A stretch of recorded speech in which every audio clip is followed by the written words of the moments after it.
ဒါလေးတွေကမှာဒီကျင့်စဉ်လေးကအစီလေးလေးကြာစီတယ်နော်ပြီးမှဖြည်းဖြည်းချင်း alpha ကလေး forward 4လေးခုံချမယ်ဟုတ်တယ် bike လေးနဲ့ပေါင်လေးနဲ့အရင်ကပ်ပါအောင်ပြီးရင်မတို့ခါးလေးဆန့်အရှိတစ်ချက်ကြည့်ဟုတ်တယ်ကြည့်ပြီးမှတွေလက်ဖွားလေးအပြည့်ချဒူးကောင်းလေးကို bike လေးညှစ်ပြီးမှညာခြေနောက်ကိုလှမ်းမယ်ဘဲခြေလေးနောက်ကိုလှမ်းမယ်နော်ပလန့်လေး okay ပလန့်လေးကနေမှဒူးကောင်းလေးချတယ်ဟုတ်တယ်မေးစီရင်ဘက်ကလေးချတူရရင်တစ်ခါတည်းဆင်းမယ်နော်ပြီးမှတော့ cobra လေးကိုကော်ပြီးမယ်ဟုတ်တယ်ပြီးမှတွေ downward facing တော့ okay ကြော်ရိုးလေး morning မှာကြော်ရိုးလေးတစ်ခုလုံးပြန်ပြီးချ okay one bike လေးဆွဲညက်ဟုတ်တယ်ရတယ်မဖြစ်ဖြစ် okay ပြီးမှတော့အခြေလေးကို5 red လေးရှူတာပြီးမှအခြေလေးကိုတစ်ချက်လေးကြည့်ညာခြေလေးရှေ့ကိုပြန်လှမ်းဘယ်ခြေလေးရှေ့ကိုပြန်လှမ်းမယ်နော်ဟုတ်တယ် bike လေးနဲ့ပေါင်လေးနဲ့ပြန်ကပ် forward 4ပြီးမှလေးရှူရင်းနဲ့လက်ကလေးအပေါ်ကိုပြန်ဆန်းထုတ်မယ်ဟုတ်တယ်ရှူထုတ်ရင်မှဖြည်းဖြည်းချင်းလက်ကလေးကိုပြီးပြန်ချ okay ဒီခါမှာတော့ sun salutation B လေးကိုသွားမယ်နော်အမားတို့ချဲပူလေးကိုပြန်ဝင်မယ်နော်ဘိုက်ကလေးညှစ်ချဲပူလေးပြန်ဝင်ဟုတ်တယ်ပေါင်ရင်းလေးညှစ်ပြီးမှတော့လေးရွှေနဲ့လက်ကလေးအောက်ကိုချပြီးမှဒူးကောင်းလေးဆန့်ခါးလေးဆန့်မယ်နော်ဟုတ်တယ်ဒူးကောင်းလေးဆန့်ထုတ်ဘိုင်းနဲ့ပေါင်နဲ့ကပ်ဟုတ်တယ်ကပ်ပြီးမှဒီခါလက်ဖွားလေးအပြေးချဒူးကောင်းလေးကိုဘိုက်ကလေးညှစ်ပြီးမှအမားတို့ jump back နောက်ကို jump back ခုံမယ်နော်ဒီတခါညှစ်ဘိုက်ကိုညှစ်ပြီးခုံမယ်ဟုတ်တယ် okay ပြီးမှတွေပလန့် okay ပလန့်နေချတူရရင်တစ်ခါတည်းဆင်းမယ်မတို့ဟုတ်တယ် okay ပြီးမှတွေတင်မားလေးနဲ့ပေါင်လေးနဲ့ညှစ် cobra လေးကော့ဟုတ်တယ်ပြီးမှ downward facing တော့ okay ဟုတ်တယ်ဒီခါညာဘက်ခြေထောက်ကလေးမတွေညာလက်အတွင်းနဲ့တစ်ခါတည်းတက်ချမယ်မမျှဘူးနော်ညာခြေထောက်ကလေးညာလက်အတွင်းနဲ့တစ်ခါတည်းချ high လက်ကလေးနဲ့ဖက်ကိုအပေါ်ဆန့်ထုတ်မယ်ဘိုင်းလေးနဲ့ပေါင်လေးနဲ့ကွာပေါင်ရင်းလေးညှစ်လေးရှူနဲ့လက်ကလေးအပေါ်ဆန့်ထုတ်ဟုတ်တယ်okay ပြီးမှဖြည်းဖြည်းချင်းလက်ကလေးကိုပြီးပြန်ချဟုတ်တယ်အတွင်းထဲကိုပြန်ချပြီးမှလက်ကလေးချမယ်ပြန်ချမယ်ဟုတ်တယ်ပြန်ချပြီးတော့မှတွေအခြေခြေထောက်လေးနောက်ကိုပြန်သွားဟုတ်တယ်ခြေခြေထောက်လေးနောက်ကိုပြန်သွားတင်းဒူးကောင်းလေးပြန်ချမယ်ဟုတ် amazing impact လေးချပြီးမှ cobra လေးဖြည်းဖြည်းချင်းလေးပြန်ကော့ဟုတ်တယ်ပြီးမှ downward facing တော့ကြောရိုးလေးတစ်ခုလုံးပြန်ပြီးချဟုတ်တယ်ဒီခါဘယ်ဘက်ခြေထောက်ကလေးဘယ်လက်အတွင်းနဲ့ပို့မယ်ဟုတ်တယ်ပြီးမှတော့ high လက်ကလေးနှစ်ဖက်ကိုအပေါ်ပြန်ဆန့်ထုတ်ဟုတ်တယ်ပေါင်ရင်းနဲ့ဖိတိုင်နောက်ကခြေထောက်ကလေးတွန်းနာမယ်နော်ဟုတ်တယ် okay ပြီးမှဖြည်းဖြည်းချင်းလက်ကလေးပြန်ချအရှိခြေထောက်လေးနောက်ကိုပြန်သွားမယ်ဟုတ်တယ်ပြီးမှနောက်ခြေထောက်လေးနောက်ကိုသွားပြီးချတူရရင်တစ်ခါတည်းဆင်းပြီးမှအမောက်လေး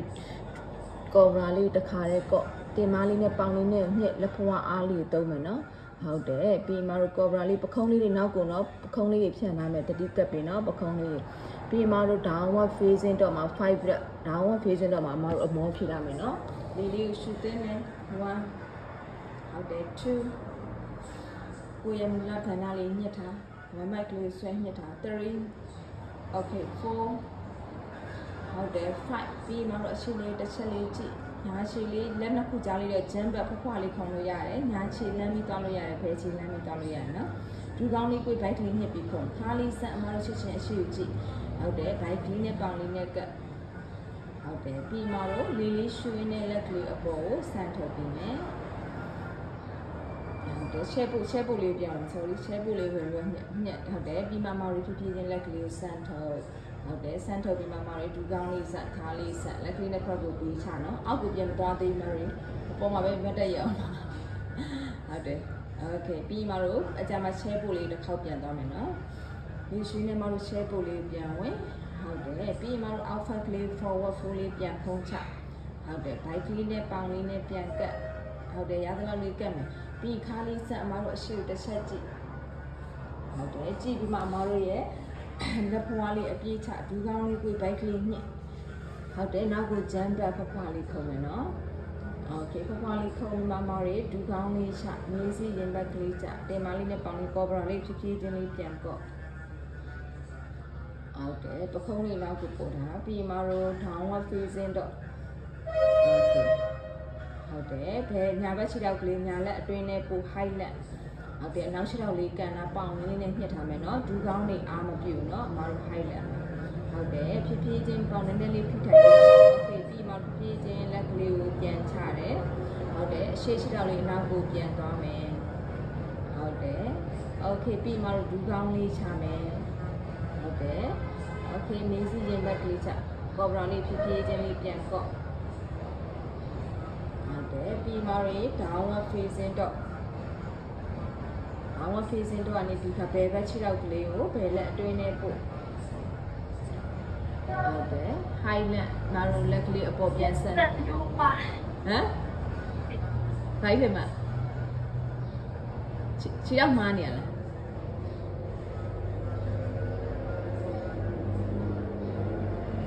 ဟုတ်တယ်ဘယ်ဘက်โอเคပြီးမှလက်ကလေးပေါ်ဆန်းတယ်ဟုတ်တယ်ပြီးဖြည်းဖြည်းချင်းမှလက်ကလေးပြန်ချဟုတ်တယ်လက်ကလေးပြန်ချဟုတ်တယ်ချပြီးအခြေချောက်လေးနောက်ကိုပြန်သွားဟုတ်တယ်ခြာတူရရင်တစ်ခါတည်းဆင်းမယ်မလို့ဟုတ်တယ်โอเคပြီးမှတော့ဖြည်းဖြည်းချင်းကော်ဘရာလေးကိုပြန်ကော့โอเคdownward facing တော့လေးပြန်ဝင်โอเค down တော့လေးမှာမတို့5တက်လေးရှူမယ်နော်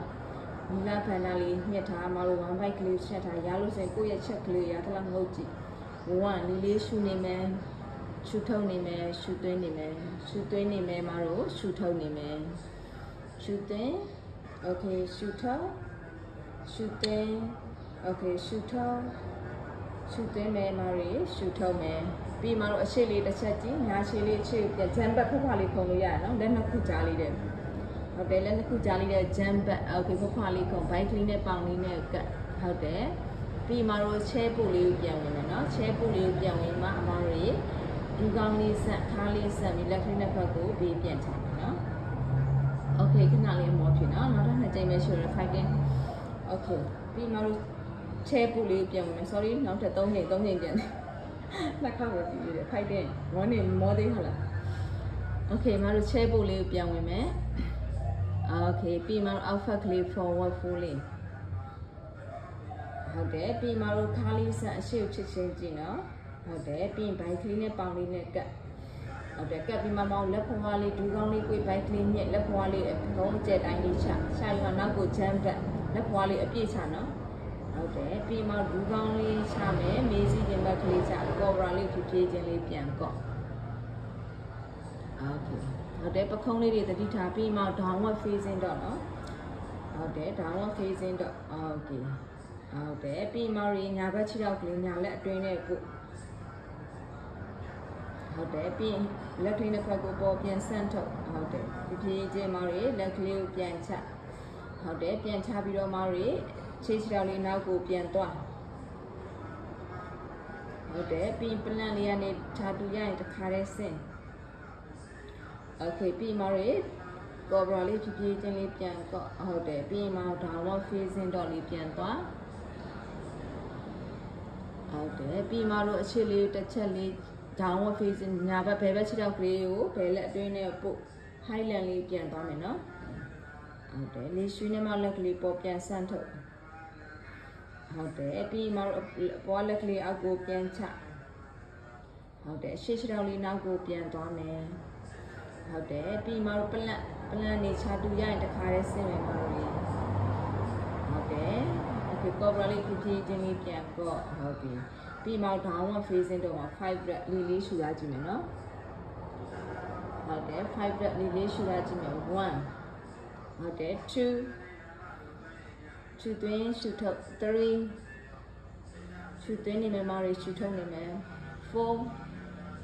okay 5ပြီးမှတော့အခြေလေးကိုတစ်ချက်လေးကြည့်လက်နှစ်ခုကြားလေးတော့ဂျမ်ဘတ်ဖွားလေးခုံရတယ်ညာခြေလမ်းဘဲခြေလမ်းနော်ပြီးခါးလေးဆန့်ချစ်ချင်းကြည့်ဘိုင်းနဲ့ပေါင်လေးနဲ့ပြန်ကတ်ဟုတ်တယ်အဲကနေတော့မှတော့ share ပို့လေးနော် share ပို့လေးပြန်ဝင်မယ်ဘိုက်ကလေးညှစ်ဟုတ်တယ်ပြီးဒူးကောင်းလေးဆန့်ခါးလေးဆန့်လက်ကလေးနှစ်ဖက်ကိုဘေးပြန်ချပြီးလေးကိုရှူထုတ်မယ်နော်ဟုတ်တယ်โอเคပြီးမှတော့ပြန်သွားမယ်နောက်ထပ် share ပို့လေးမှတော့ပြန်ဝင်မယ်နော်ဟုတ်တယ်ပြီးမှအောက်ဖက်ကလေးကို forward full လေးခုံချတယ်ဟုတ်တယ်ဘိုက်ကလေးနဲ့ပေါင်လေးနဲ့ကတ်တယ်နော်ပြီးမှတော့ခါးလေးဆန့်အရှိတစ်ချက်ကြည့်ဟုတ်တယ်ပြီးဒူးကောင်းလေးကိုဘိုက်ကိုညှစ်ပြီးမှလက်ဖွားလေးအပြည့်ချနောက်ကိုဂျမ်ဘတ်ဖွားလေးခုံပလန့်လေးနော်โอเคအဲနေမရီချဒူရရင်တစ်ခါတည်းဆင်းမယ်မရရင်ဒူးကောင်းလေးချမေးစီရင်ဘက်ကလေးချကော်ဘရာလေးဖြည်းဖြည်းချင်းလေးပြန်ကော့ဟုတ်တယ်ပခုံးလေးနောက်ကိုပို့ပြီး downward facing တော့လေးပြန်သွားဟ ဟုတ်တယ်ပြီးဘယ်ဘက်ခြေထောက်ကလေးဘယ်လက်အတွင်းနဲ့ပို့မယ် height နဲ့ပေါင်ရင်းလေးနဲ့ညှစ်ထိုင်မယ်နော်ဟုတ်တယ် okay ဖြည်းဖြည်းချင်းလက်ကလေးအပေါ်ဆန့်ထုတ်ဟုတ်တယ်ဆန့်ထုတ်မယ်နော် okay ဟုတ်ပြီဆန့်ထုတ်ပြီးမှဖြည်းဖြည်းချင်းလက်ကလေးပြန်ချဟုတ်တယ်ရှေ့ရောက်လေးနောက်ကိုပြန်သွားပြီးတော့မှပလန့်နေမှရေးချတူရရင်တခါတည်းဆင်ဟုတ်တယ်ဒူးကောင်းလေးချအမတို့မေးစီခြင်းဘက်ကလေးချကော်ဘရာလေးဖြည်းဖြည်းချင်းလေးပြန်ကော့ okay ပြီးမှ downward facing တော့ဒီတစ်ခါကျအမတို့အဆုံးတော့ဘယ်ခြေထောက်ကိုအရင်သွားလိုက်ဒီခါညာခြေထောက်ကိုအရင်သွားညာခြေထောက်လေးသွားမယ်နော်ညာလက်အတွင်းနဲ့ပြန်ပို့ဟုတ်တယ်ပို့ပြီးအမတို့လေးရွှေနဲ့လက်ကလေးအပေါ်ပြန်ဆန့်ထုတ်မယ် okay highland လေးပဲเนาะပေါင်ရင်းလေးနဲ့နည်းနည်းလေးညှစ်ထိုင်ပါဟုတ်တယ်ပြီးမှဖြည်းဖြည်းချင်းလေးလက်ကလေးကိုပြန်ချဟုတ်တယ်အရှိခြေထောက်လေးနောက်ကိုပြန်သွားမယ်ဟုတ်တယ်ပြီးမှရေချတူရရင်တစ်ခါတည်းဆင်းဟုတ်တယ်ပြီးမှကော်ဘရာလေးဖြည်းဖြည်းချင်းလေးပြန်ကော့ဟုတ်တယ် downward facing တော့လေးမှာအမတွေ5 breath လေးရှူထားခြင်းမယ်เนาะပခုံးလေးတွေနောက်ကိုပို့မယ်เนาะ downward facing ကော်ဘရာလေးတန်းလို့ဆိုဟုတ်တယ် downward facing တော့အမတို့မူလခန္ဓာလေးညှစ်ထားမယ်เนาะ one bite ကိုအထဲကိုဆွဲညှစ်ပြီးတော့အမတွေအသက်ကိုရှူသွင်းနေဟုတ်တယ်ရှူထုတ်နေမယ်ဟုတ်တယ်ရှူသွင်း okay ရှူထုတ်ရှူသွင်းရှူထုတ်မယ်ရှူသွင်းနေတယ်အမတွေရှူထုတ်နေတယ်ရှူသွင်းရှူထုတ်ပြီးမှတော့အရှိလေးတစ်ချက်လေးကြည့်ညာရှိလေးအရှိကိုလက်နှစ်ခုကြားလေးနဲ့ဂျမ်ဘတ်ဖွားလေးခုံလို့ရရနော်ဟုတ်တယ်ပြီးမှတော့ခါလေးဆန့်ချင်းရှေ့ကြည့်ဘိုက်ကလေးနဲ့ပေါင်လေးနဲ့ပြန်ကပ် forward fold ဟုတ်တယ်ပြီးမှတော့ okay တဖြည်းဖြည်းနဲ့ forward fold ကောင်းလာပြီနော်ပြီးချဲပူလေးပြန်ဝင်ချဲပူလေးကနေမှတော့ဒူးကောင်းလေးဆန့်ခါလေးဆန့်ပြီးလက်ကလေးနှစ်ဖက်ကိုဘေးပြန်ချမယ်နော်okay fighting နောက်ဆုံးတစ်ချိန်ပဲရှိရတယ် okay ချဲပူလေးမှာတော့ပြန်ဝင်မယ်ဘိုက်ကလေးဆွဲညှစ်ချဲပူလေးပြန်ဝင်ဟုတ်တယ်ပြီးမှဖြည်းဖြည်းချင်းလက်ကလေးအောက်ကိုပြန်ချဒူးကောင်းလေးဆက်ခါလေးဆက်ဘိုက်ကလေးနဲ့ပေါင်လေးနဲ့ပြန်ကပ် forward fold ပြီးရင်ခါလေးဆက်အမတို့အရှိချင်းအခြေကြည့်ဒူးကောင်းလေးကိုဘိုက်ကလေးညှစ်ပြီးမှတွေနောက်ကိုဂျမ်ဘတ်ဖွားလေးခုံမယ်ဟုတ်တယ်ပြီးမှတော့ပလန့်နေမှတွေဒူးကောင်းလေးချမေးစီရင်ဘက်ကလေးချကော်ဘရာလေးဖြည်းဖြည်းချင်းလေးပြန်ကော့ဟုတ်တယ်ပခုံးလေးတွေနောက်ကိုပို့မယ်နော်ကော်ဘရာကော့တဲ့ခါကျရင်တတိတာပခုံးလေးတွေဖြတ်လာမယ်ဟုတ်တယ်ပြီးမှ downward facing တော့ကြောရိုးလေးတစ်ခုလုံးဖြောင်းနေရခံစားကိုယ့်ရဲ့စအိုဝါလေးတွေမူလဗန္ဒလေးတွေညှစ်ထားမယ်ပြီးမှရဲ့ one bite ကိုအထဲကိုဆွဲညှစ်နော်ပြီးရင်ဘယ်ဘက်ညာဘက်ခြေထောက်ကလေးညာလက်အတွင်းနဲ့ပို့ဟုတ်တယ်လီရွှေနဲ့မလက်ကလေးအပေါ်ဆန့်ထုတ်မယ်ပေါင်ရင်းလေးနဲ့ဖိတိုင်ဟုတ်တယ်โอเคပြီးမှဖြည်းဖြည်းချင်းလက်ကလေးကိုအောက်ကိုပြန်ချမယ်အရှိရှိလောက်လေးနောက်ကိုပြန်သွားမယ်ဟုတ်တယ်ပြီးမှတော့ချတူပလန်နေဒူးကောင်းလေးချမတို့မေးစီရင်ဘက်ကလေးချကော်ဘရာလေးဖြည်းဖြည်းချင်းလေးပြန်ကော့ဟုတ်တယ်ပြီးမှ downward facing တော့ဟုတ်တယ်ပြီးဘယ်ဘက်ခြေထောက်ကလေးဘယ်လက်အတွင်းနဲ့ပို့မယ်ဟုတ်တယ်ပြီးမှတော့လေရှူနဲ့လက်ကလေးအပေါ်ကိုဆန့်ထုတ်ပြီးမယ်ဟုတ်တယ်ပြီးဖြည်းဖြည်းချင်းလက်ကလေးဘေးပြန်ချပြီးမယ်အရှိခြေထောက်လေးနောက်ကိုပြန်သွားဟုတ်တယ်ပြီးပလန့်နေသွားမှရေဒူးကောင်းလေးချမေးစီရင်ဘက်ကလေးချကော်ဘရာလေးဖြည်းဖြည်းချင်းလေးပြန်ကော့ဟုတ်တယ်ပြီးမှ downward facing တော့ဒီမှာ5 breath လေးရှူထားကြည့်မယ်နော်ဟုတ်တယ်1လေးရှူထားနေတယ်ရှူသွင်းရှူထုတ်2ဟုတ်တယ်ဘိုက်ကလေးဆွဲညှစ်ထားမယ်နော်3ဟုတ်တယ်4 okay 5ပြီးမှတော့အရှိလေးတစ်ချက်ကြည့်လက်နှစ်ခုကြားလေးတဲ့ဂျမ်ဘတ်ဖွားလေးခုံမယ်နော်ဟုတ်တယ်ပြီးခါလေးဆန့်ချစ်မှတော့အရှိကြည့်ဘိုက်ကလေးနဲ့ပေါင်လေးနဲ့ကတ်ဟုတ်တယ်ပြီးလေးရွှေနဲ့မောက်လက်ကလေးအပေါ်ကိုဆန့်ထုတ်ပြီးမယ်ဟုတ်တယ်ရှူ